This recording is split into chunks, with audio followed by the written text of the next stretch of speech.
Hello, very good evening to you. Welcome to ITV News. This is Wednesday night's calendar. Hello, thank you very much for joining us. Here are tonight's main stories.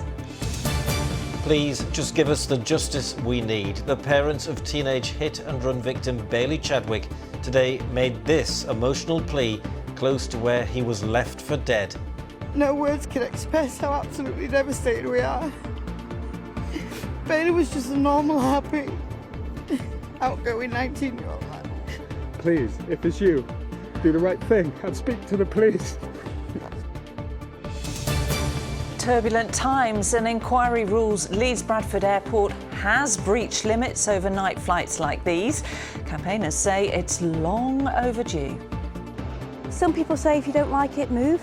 We've lived here for 20 years. Some of our neighbours have lived here for decades and decades. Where would we go? We're joined in the studio by Doncaster's ocean-conquering sailor Craig Wood, who's just picked up 2 Guinness World Records. And will it be plain sailing for anyone a little closer to home with outside plans over the next few days? All the detail a little later on.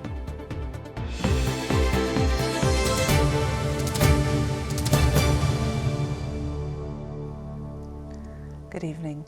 We start with that heartbreaking plea from the parents of Bailey Chadwick as they called for the hit-and-run driver who mowed down and killed their teenage son to give themselves up.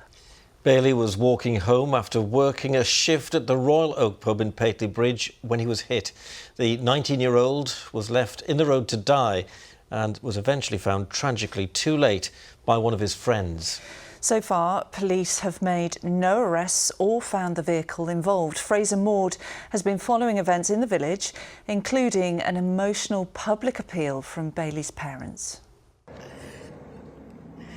No words can express how absolutely devastated we are. Bailey was just a normal, happy, outgoing 19-year-old lad who had his whole life ahead of him. A heartbreaking plea from a grieving mother. Close to the scene of Bailey Chadwick's death, his family appealed for the driver of the car that killed him to hand themselves in to police. He should be living his best life, seeing a new country, exploring, meeting new people. But instead he was left alone to die. Bailey was torn away from us all at such a young age. The fact that someone knows who was driving that night is heartbreaking for all of us. Please, if it's you, do the right thing and speak to the police.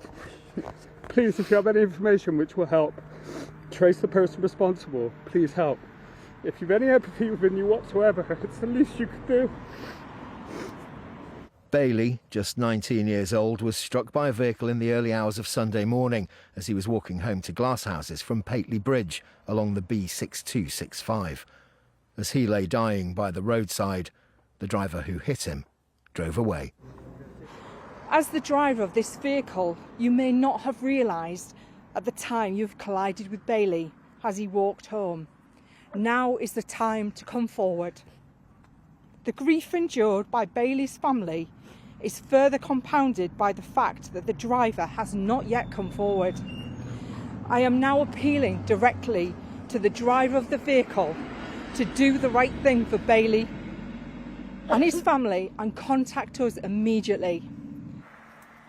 Bailey and his friends would often walk along this road after a night of socialising or working in Pateley Bridge. It's unlit, it's undulating, windy, very narrow in places, and has a speed limit of 60 miles an hour. Those who knew Bailey, a keen traveller and avid Sheffield Wednesday supporter, will never forget him.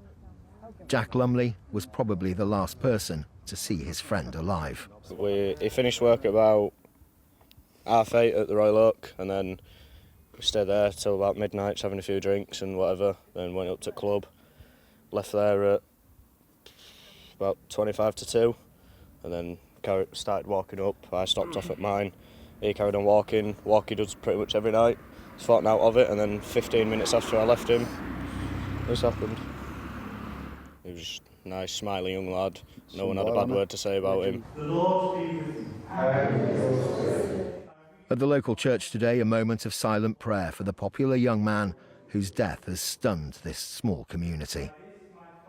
Bailey's family are being supported by specially trained officers, as well as family, friends and a heartbroken community.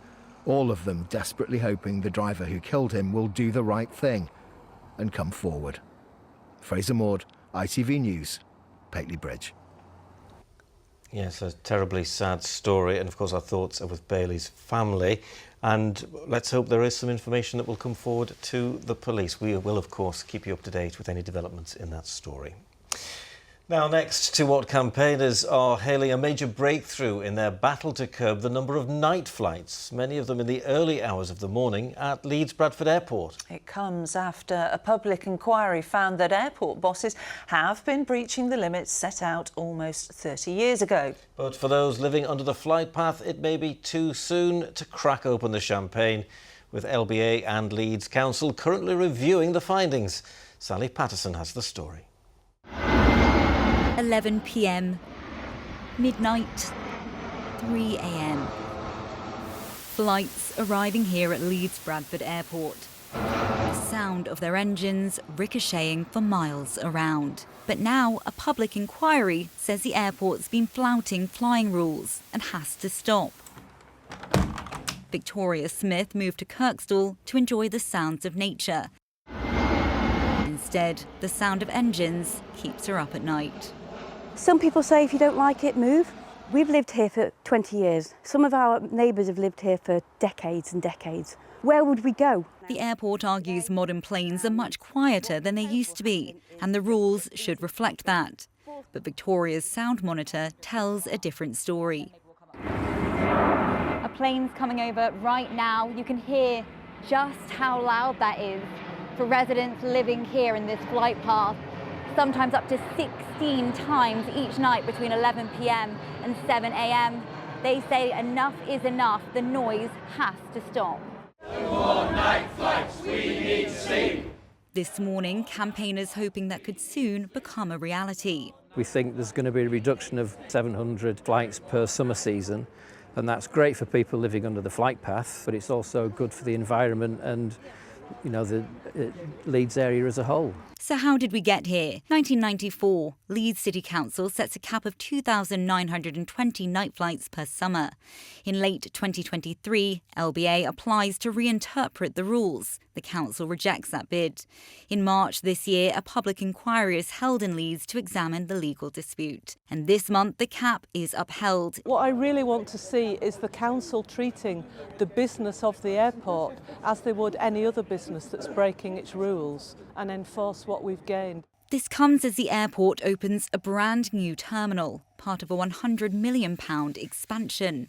Well, over at Manchester, they are going to be delighted that Leeds Bradford is not going to be able to handle aircraft in the way that it would like, because Manchester believes it will get a lot of the lost business. In a statement, the council told ITV, council officers are currently working through the detail of the decisions to assess any potential planning implications. While this process is ongoing, it would be premature for us to comment further. The airport declined an interview, but said it's working with the council on the best path forward. Our priority is for our airport to continue to fulfil the needs of the 4.2 million people who choose to travel with us every year, and in doing so supports our employees, our communities and our region. For tired residents along this flight path, they're hoping things are finally looking up. We can cross live to Sally Patterson now, who's near Leeds Bradford Airport for us. And Sally, it all sounds a bit of a complicated issue, so what's likely to happen next? Well, it's business as usual here at the airport, at least for now.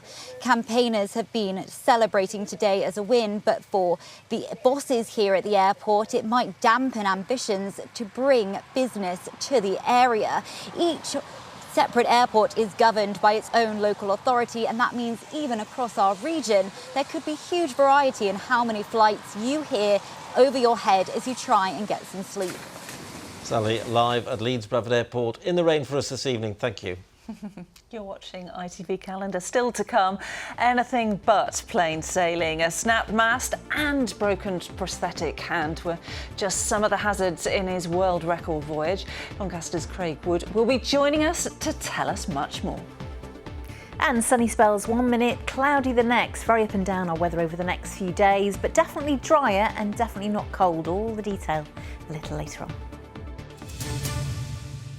But first, 15-year-old Alfie Lewis was outside a primary school in Leeds when he was pushed to the ground by a teenager and stabbed twice in full view of other terrified children. His death stunned a community and devastated his family.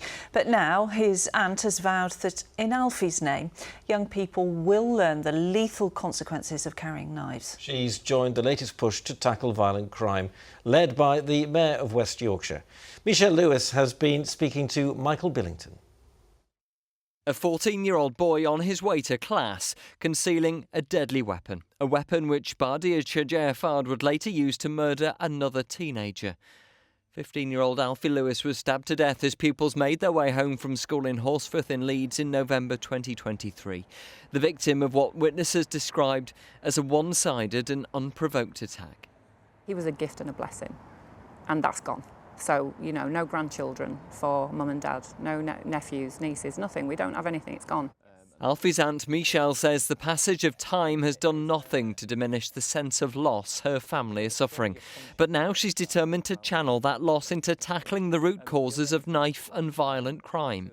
The reality is we're living in prolific knife crime where children are picking up knives, boys and girls, not just boys. This is girls as well. And they're taking lives willy-nilly, like there's no consequence for that. So we know it's happening. Let's be unified, let's address the problem and let's rip it out at the root. So in 10 years' time, we're talking about something different and hopefully it'll be much nicer than the fact that our children are fearful having to go to school and contemplating carrying knives because they're fearful of their own life. She's backing a new effort by the West Yorkshire Mayor, which in Hare Hills today saw the first of a series of community events for people to help shape a new serious violence strategy, covering knife crime and gang culture to violence against women and girls.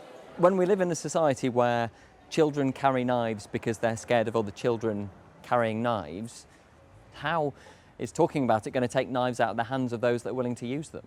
Because I seriously believe that young people are not talking to adults about their fears, they're not talking to adults about the consequences of carrying a knife.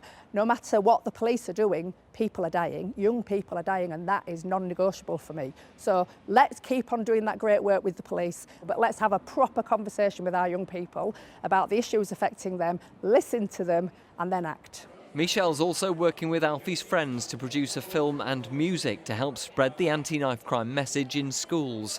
A desperate hope that Alfie's violent death can ultimately save lives. We need it to stop. We need it to stop. We need to stop hearing these young children have been taken from us through knife crime. I can't allow Alfie's life to have been taken in vain. Well, grieving families are being left thousands of pounds out of pocket after inheriting retirement or assisted living properties that they can't live in, they can't sell, and they can't afford to maintain. Many are still being charged full council tax, service charges and ground rent years after their loved one has died. Chloe Oliver has been speaking to some of those affected. Well, for her, it was perfect because she had an unpredictable illness. She had multiple sclerosis. So the fact that this kind of retirement property offered on-site restaurant, help when you need it, help with cleaning, it was absolutely ideal.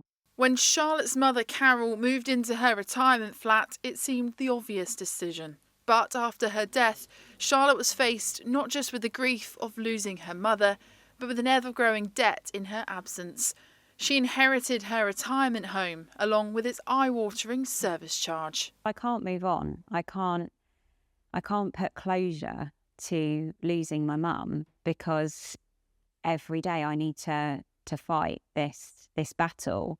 Carol died in May last year, but Charlotte says she hasn't been able to sell the property due to the amount of new retirement homes being built and buyers being put off by the rising ground rents. Charlotte has accrued £10,000 just in service charges.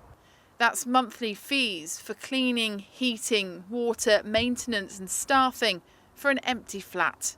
The Homeowners Alliance is calling on the government to reform the sector and force retirement home companies to become more transparent. The big one is, or unexpected costs, is deferment fees or exit fees. So you'll have to pay a percentage when you actually sell the property. But there's also things like service charges, which can go uncapped, and that can be a bit of a shock when you go to sell and you're still having to pay them. There needs to be more reform. There needs to be regulation. In particular, when you sell the properties, the housing providers needs to take responsibility for it. At this solicitors in Huddersfield, they say families should first liaise with the retirement home company to see what can be done. You could potentially rent that property out. Most retirement properties are leasehold properties, so that means that there's sort of a landlord involved and you've got a lease. So you'd need to check that lease to ensure that you're allowed to sublet to another tenant. The other option that you've got is you can move into that property yourself if you fit into that age bracket. Back in the 80s. Charlotte is one of hundreds carrying the load of retirement properties they didn't buy themselves, and now they can't afford, can't live in, and can't sell on. It sickens me that companies are getting away with doing that. And that's why I'm going to continue with this. I'm going to continue hearing other people's stories and putting a stop to this awful thing that's going on right in front of our faces. Chloe Oliver, ITV News. Well, earlier, Chloe Oliver joined us to tell us more about this terrible situation, and I started by asking why so many of these retirement homes are just lying vacant. Well, the situation for people like Charlotte is pretty desperate. Her mum bought an apartment in a popular development, but she says now around a third of them are sitting empty. It's thought in some cases supply is outpacing demand, so people are opting for newer complexes over previously owned ones. There's also the issue of service charges. So Carol is paying around £500 a month for her care package, which included emergency care and an on-site restaurant, which she obviously no longer uses. There's also the issue of council tax, which doubles if the apartment is empty and on the market for longer than 2 years. Gosh, so what is the retirement industry saying about the problem? Well, the Retirement Housing Group, which represents the retirement house sector, says that the increase in service charges reflects inflation. And they say that its members support full transparency of communication with families and their customers. In a statement, they say these costs remain payable throughout the time someone owns the property, as is the case with all types of housing where a service charge applies. And what's the government doing about it? Well, the government acknowledge that this is a real problem and say too many leaseholders are paying what they call extortionate and unreasonable charges. They say they're working towards a white paper to give greater control and protection to homeowners. A bill is due in Parliament later this year. Chloe Oliver, thank you very much. Now, it's not every day you meet a Guinness World Record holder, but that's exactly what we're doing on Calendar tonight. Yes, Craig Wood's journey into the annals of that famous book is a truly remarkable one.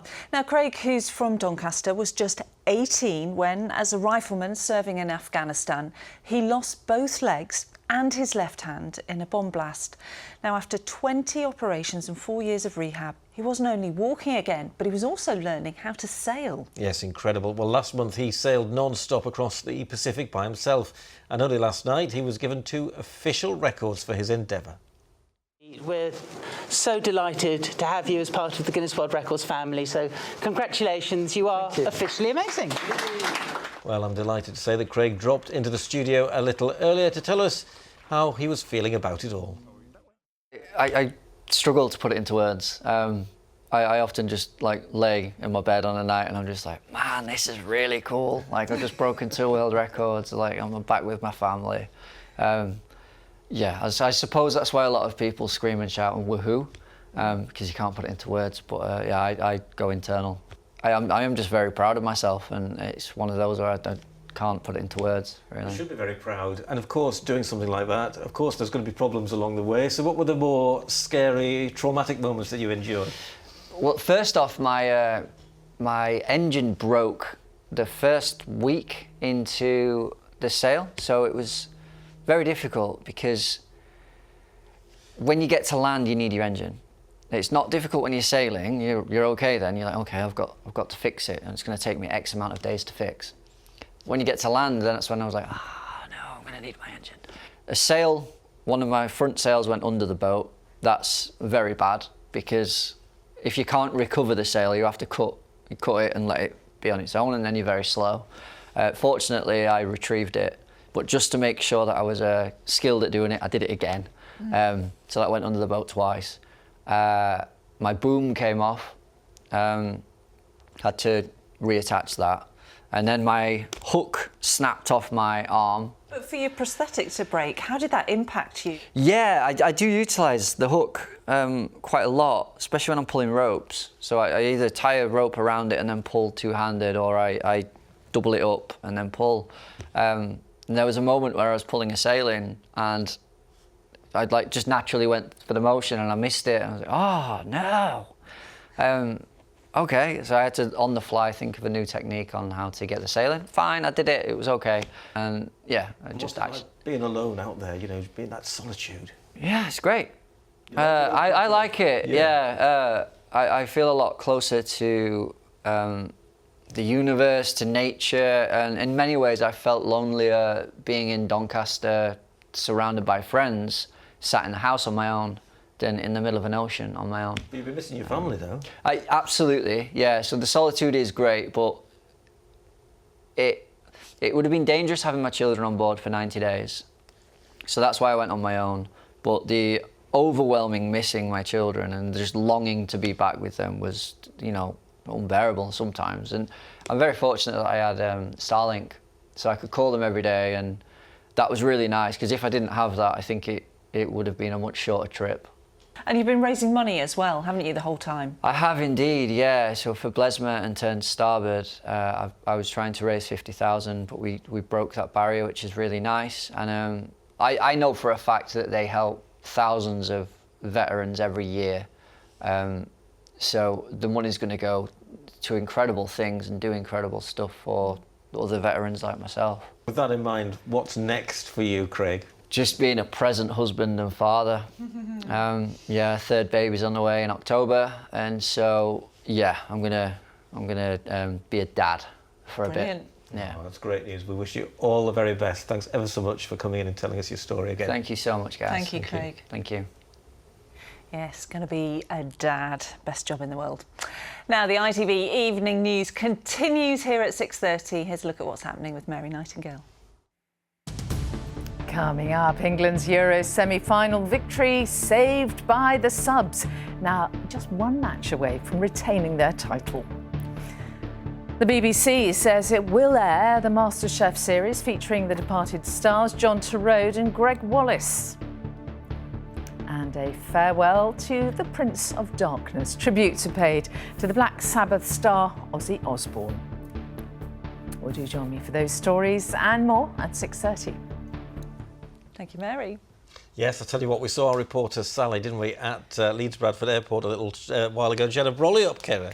It's what my folks would say, it spoilt itself over the Pennines. Yeah, it's cloudy and wet and showers sinking southwards, but we are expecting it to be a little bit drier over the next couple of days. But I think I have a folder in my inbox that basically is called Cloudy But Nice. So cloudy skies, but actually nothing too dramatic. And that's what we need this week, actually, because it's the first week of the big butterfly count, which is from the Butterfly Conservation, where they ask you to spend 15 minutes in a sunny spot counting the number and the types of butterflies. So we've got 59 species in the UK, but since the 70s they've declined in numbers and distribution by about 3/4. So we really need to see where they are and what they're doing. Of course, they're important pollinators, but they're also indicative of the habitat and the health of the local sort of environment.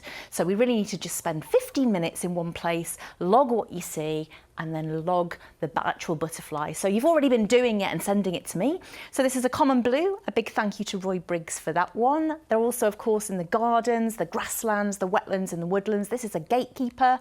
This is a comma. Big thank you to Gary. Also the peacock. Oh, yeah, I've spotted that in my garden. And if you do, you're really chuffed, aren't you? And a cabbage white, of course, we know them, not necessarily like them, but will the weather be kind? Is the forecast. A clear start makes way for a day of ancient discoveries. TUI sponsors ITV Yorkshire Weather. Yes, chasing cloud amounts around over the next few days. Beautiful start this morning, a good dose of sunshine certainly in the skies above York, but we just see the cloud cover coming over across most parts of the region and even some showers pushing in from the north. The focus over the next few days is for a mainly dry but rather cloudy story. There'll be some showers, but they're well scattered and definitely not cold.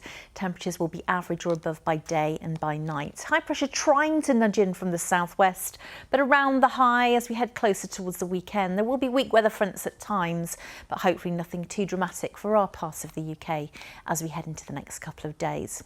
Still, the risk of some showers sinking southwards over the next hour or two, but then mostly dry with variable amounts of cloud and some fairly decent clear spells into the early hours. 16s and 17s though for towns and cities, and you can see there's a bit of a breeze, thicker cloud and the risk of some showers directly at the coast by the time we reach dawn tomorrow. Great shot taken earlier in the week by Viv. Weather photos at itv.com. 5:07 and 9:18 are your sun times for tomorrow. Cloudy, damp, showery conditions, breezy conditions at the coast soon sinking southwards, and then for most of us variable amounts of cloud, some sunshine, mostly dry into the afternoon, just a few Pennine showers, and temperatures are a degree or two above the average and certainly noticeable in any sunshine at 23 Celsius, just light breezes, but from that northerly direction directly at the coast. Weather front stays to the northwest as we head into Friday, so all it will do is generate a little bit more cloud as we head into the latter part of the day. Mostly dry, some warm sunshine further south and east. Variable cloud on Saturday, but a high risk of some showers to start Sunday. TUI sponsors ITV Yorkshire Weather.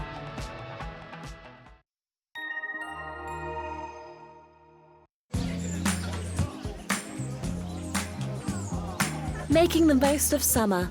Piri sponsors ITV Pollen Count. In any drier and warmer slots, particularly for the evenings where there's some sunshine as it starts setting. Might see moderate levels of grass pollen, otherwise it's low over the next few days. There you go, that's your forecast. And who's that? A large white. Lovely. I'll tell you where you'll find lots of butterflies, on my buddleia. Oh, Really? it's the best. That's Buddleias because are it's the called a best. butterfly bush. Is it? Apparently so, yes. True. Wow, I never knew that. Oh, now you do. That's all from us. We'll see you again at 10:30. Mary's next. Bye. Bye.